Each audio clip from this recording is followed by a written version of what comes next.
Gadis ini memiliki penampilan yang cantik, tapi dia lahir dengan cacat intelektual. Hari itu, dia dibawa ke ruangan oleh anggota Kongres. Dia memberikan 3 pil ke tangannya. Kemudian, paksa dia untuk minum jus buah. Tidak lama kemudian, adiknya masuk ke kamar. Melihat pemandangan yang mengerikan, dia menggenggam obeng di tangannya, bergegas untuk menikam mata anggota Kongres. Kemudian, In-hee dijatuhi hukuman 3 tahun penjara karena kejahatan percobaan pembunuhan. Niat untuk membantu malah menyebabkan cedera. Dalam sekejap mata, 3 tahun telah berlalu. Ketika In-hee keluar, lari dan peluk dia. Pada malam hari, adiknya mengatakan, dia tidak ingin pergi ke sekolah lagi. Tapi In-hee mengira, jika adiknya tidak suka belajar karena tekanan, katakan padanya, untuk menepati janjinya untuk belajar keras. Adiknya hanya bisa setuju, tapi In-hee tidak tahu apa yang dialami adiknya di sekolah. Guru itu hanya membalikkan punggungnya dan berjalan keluar kelas. Para pengganggu segera mendekatinya. Dia meminta maaf karena tidak bisa pergi, karena kakaknya pulang hari ini. Tapi para pengganggu itu tidak peduli, dan memaksanya untuk meninggalkan sekolah. Ternyata, kakaknya masih belum pulang. Kakak segera menelepon On-hee, tetapi tidak ada yang menjawab telepon. Dia dibawa ke bar karaoke oleh pengganggu. Tidak hanya memaksanya untuk mengambil video, mereka juga menyerahkannya ke gangster. Ketika mereka melihat On-hee, para preman itu ingin menggerakkan tangan dan kaki mereka. Tanpa diduga, dia memberikan ponsel itu ke On-hee. On-hee bersembunyi di kamar mandi, dan mengirim SMS ke rumahnya. Para preman bergegas masuk ke kamar untuk melakukan pemerasan. Beberapa kali berturut-turut di malam hari.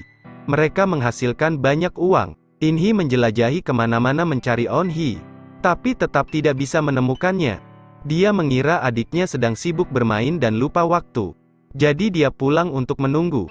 Menjelang subuh keesokan harinya, On-hee belum pulang. In-hee mengenakan gaun merah lalu pergi ke sekolah. Tapi ternyata, kursi On-hee kosong. Saat dia hendak pergi, seorang teman sekelas On-hee yang baik hati berlari mendekat. Di ponsel, ada video On-hee sedang dibully. Adegan ini membuat In-hee sangat terkejut. Sepulang sekolah, dia melacak para pengganggu dan menahan mereka di toilet. Para pengganggu masih sangat arogan. Tanyakan padanya, apakah ini adalah saudara perempuan yang dipenjara.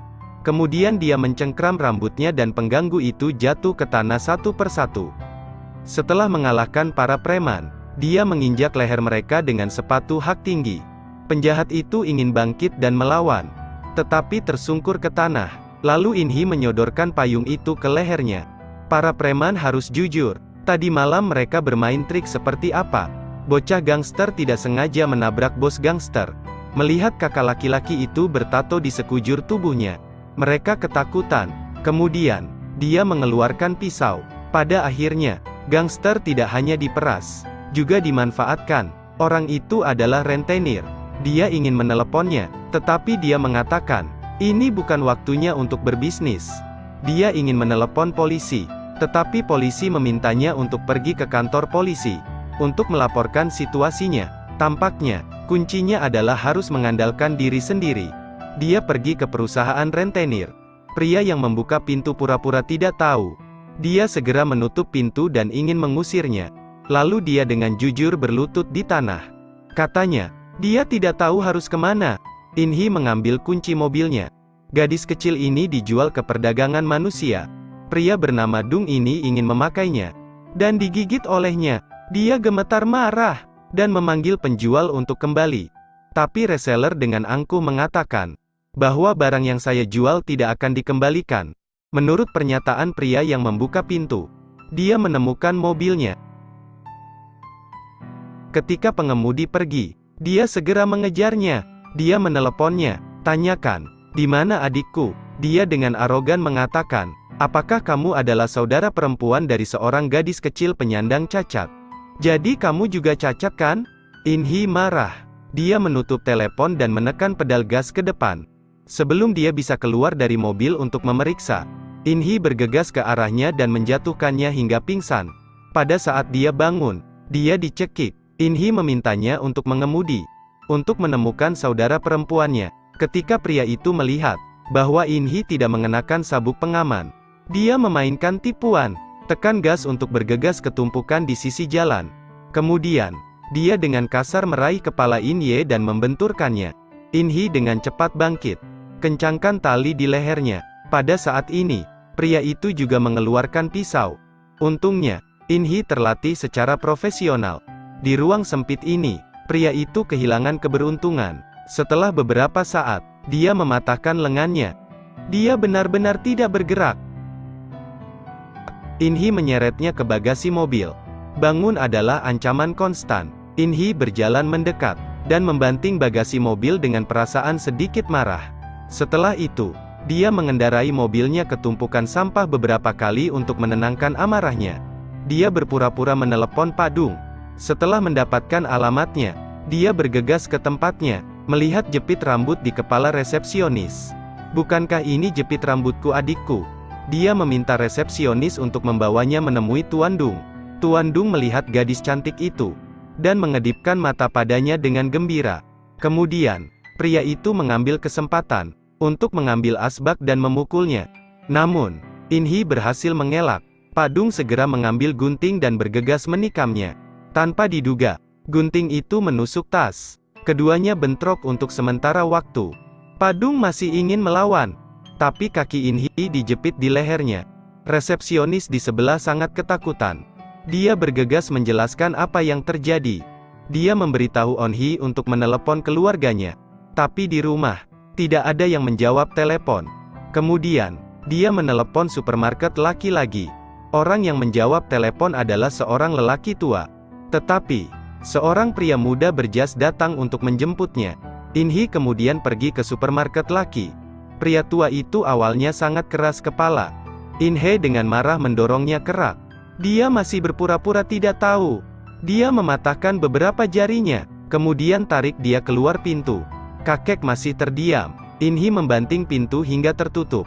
Dia berteriak kesakitan. Berikutnya lagi. Kali ini, dia juga mengaku. Setelah menerima telepon, dia menelepon studio foto. "Maaf untuk kalian berdua. Kalau begitu aku juga minta maaf."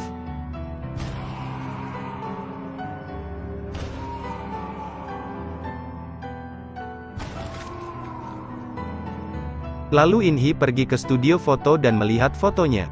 Bos bilang, dia tidak ingat pernah memotret gadis cacat itu. Tiba-tiba, In Hee marah besar.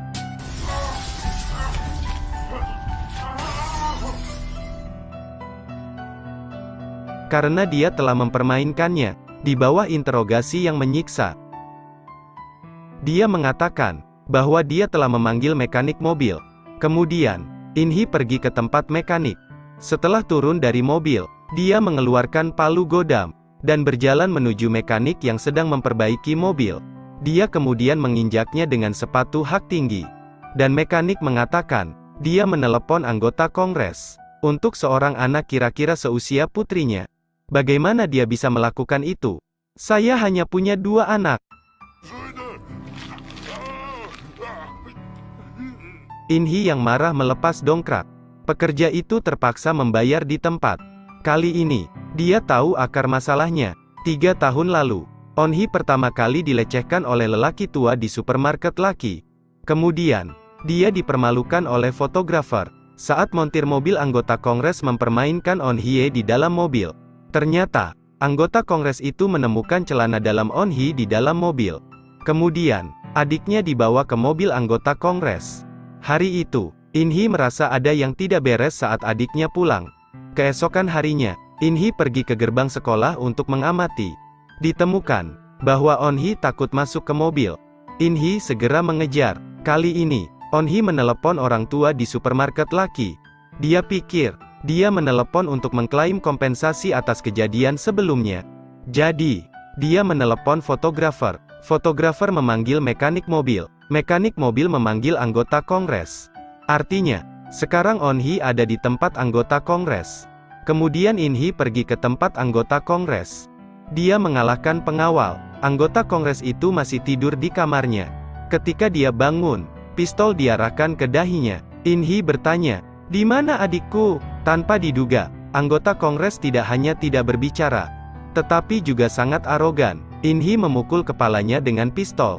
Bertanya lagi, Di mana saudara perempuannya? Pada saat ini, anggota Kongres tiba-tiba menghindari senjatanya. Lalu dia berteriak kepada pengawal di luar. Segera setelah itu, beberapa pengawal bergegas masuk. Untungnya, In-hee pernah menjadi juara bela diri. Dia menggunakan sepatu hak tingginya sebagai senjata dan melumpuhkan pengawalnya. Tetapi, anggota Kongres mengambil kesempatan untuk berlari keluar. In-hee dengan cepat mengejarnya, menabrak bagian belakang mobilnya, kemudian berulang kali menabrak samping mobilnya. Selama pengejaran, dia menembak anggota Kongres di lengan. Tetapi sayangnya, anggota Kongres itu melarikan diri. Dia menelepon In-hee dan memberitahu dia alamat saudara perempuannya. Dia tidak memanggil In-hee untuk segera keluar menemui saudara perempuannya. Tanpa diduga, di sisi ini, In-hee baru saja memarkir mobil.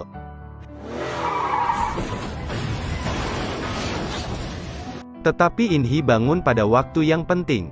Sisi ini, pria itu diikat oleh penasehat. In-hee pergi ke kamar mandi untuk mencuci muka. Dia mencoba untuk tetap terjaga, lalu mengikat pemantik di tangannya. Mobil melaju ke kerumunan junior. Semuanya bergegas ke In-hee. Saat bertarung dan menembak, In-hee kehabisan amunisi. Meskipun keterampilannya sangat kuat, dia masih sulit untuk mengalahkan mereka. Malam segera berlalu. Setelah itu jatuh ke tanah karena kelelahan. Ketika dia melihat sawannya diganggu, dia sekali lagi mengobarkan semangat juangnya. Setelah mencuri pisau, dia menjadi gila, membunuh semua orang satu persatu. In-hee dengan cepat bergegas masuk ke dalam ruangan. Pria itu menutup pintu untuk menyerang. Selama pertarungan, In-hee secara bertahap menjadi lebih lemah. Dia ditusuk sekali di perut oleh anggota Kongres. Dia mencoba yang terbaik untuk mendorongnya menjauh, meluncurkan serangan balik yang kuat, lalu menjatuhkan pria itu. Dia meninju wajahnya, sampai saudara perempuannya memanggil namanya. Dia berhenti. Mereka pindah ke tempat baru, memulai hidup baru. Film berakhir di sini. Semua orang dalam hidup menginginkan seseorang yang selalu dapat melindungi mereka, seperti saudara perempuan ini. Tetapi sungguh, sangat sedikit orang yang memilikinya. Saya masih berharap ada sesedikit mungkin orang jahat